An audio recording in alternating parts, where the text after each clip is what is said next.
একজন মুরব্বী মানুষ, ওই যে লাল টুপি পরে নিয়ে আসো তো ওনাকে। আপনি আসেন দেখি সামনে, সামনে আসেন, আমার কাছে আসেন।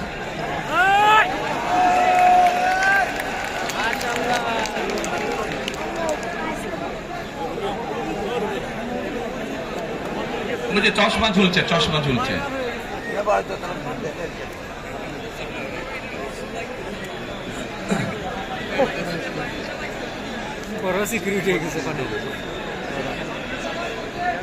বসেন আপনারা, বসেন, উনি এখনই মঞ্চে উঠবে, আপনারা সবাই দেখতে পারবেন কে মানুষটা।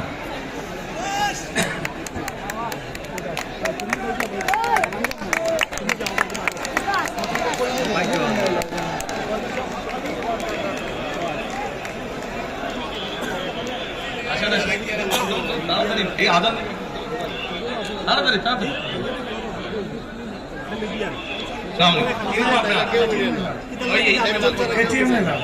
বাড়ি কই?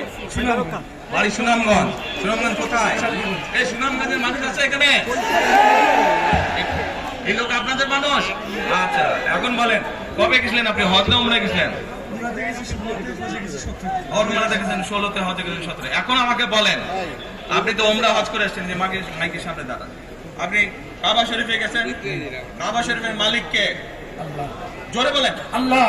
কাবা শরীফের মালিক কে? আল্লাহ। আমরা মুসলমান সবাই এই দিন দুনিয়ার আমরা যে পৃথিবী দেখি, পৃথিবীর মালিক কে? আল্লাহ। এই সূর্য নক্ষত্র যা দেখি তার মালিক কে? আল্লাহ। বেহেশতের মালিক কে? আল্লাহ।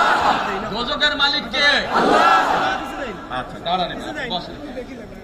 আপনারা সকলেই সাক্ষী দিলেন দোজখের মালিক আল্লাহ, বেহেশতের মালিক আল্লাহ, এই পৃথিবীর মালিক আল্লাহ, কাবার মালিক আল্লাহ।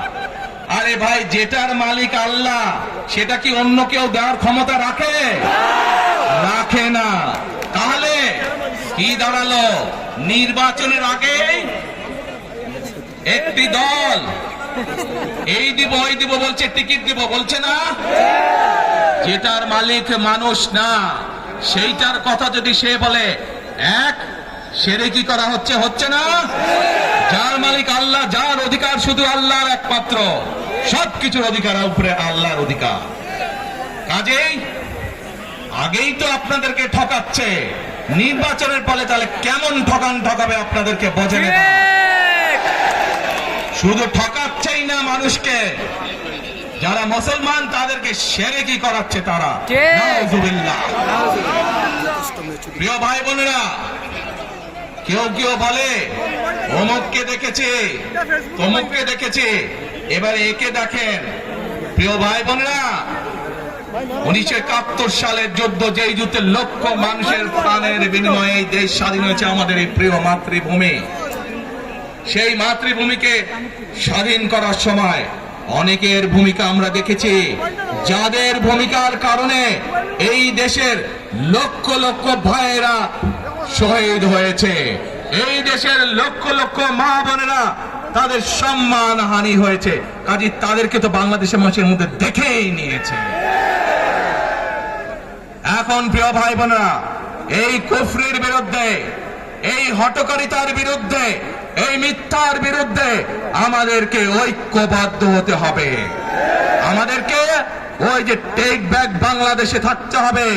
আমরা দেশকে স্বৈরাচার থেকে মুক্ত করেছি, এখন মানুষের অধিকারকে প্রতিষ্ঠিত করতে হবে।